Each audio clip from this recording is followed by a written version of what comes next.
So hello mga ka-electrical, ito yung gagawin natin ngayon, solar light. So install natin to sa bakuran natin para automatic na yung ilaw natin sa labas.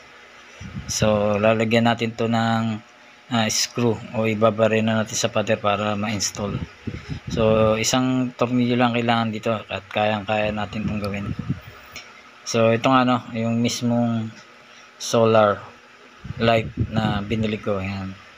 So magkabukod yung ilaw pati yung panel niya.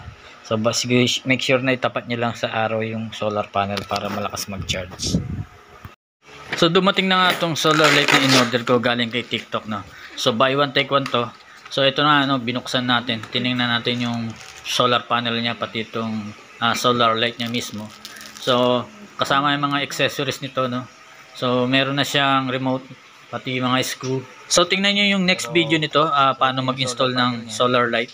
So pag yan, ibibilad ko muna to sa araw para talagang full charge to pag in-install ko na. So tinesting ko na rin, no. Meron tong timer kung hanggang 8 hours, 12 hours. Then merong auto manual para ma-switch on and ma-switch off siya. So pwedeng pag walang araw, sisindi siya. Then pag nagkaroon at mamatay na pusa. So today magkakabit ako ng solar light. So turuan ko kayo paano ikabit tong solar light na binili ko sa kay TikTok, no. So napakamura lang nito, buy one take one to. Pwede ring isa-isa. So pero mas makakamura ka kung buy one take one to. So ito yung solar panel nga na ikakabit natin tsaka yung solar light. So nilagay ko sa harapan ng bahay to. Then isang tornilyo lang kailangan mo, isang barena, isang butas. So okay na yan dahil magaang lang naman yan. So kinabit ko ngayon yan, yung mismong ilaw. Itong solar panel lalagay ko bandang likod kung saan yung sikat ng araw o yung sinisikatan ng araw, na pwede yan.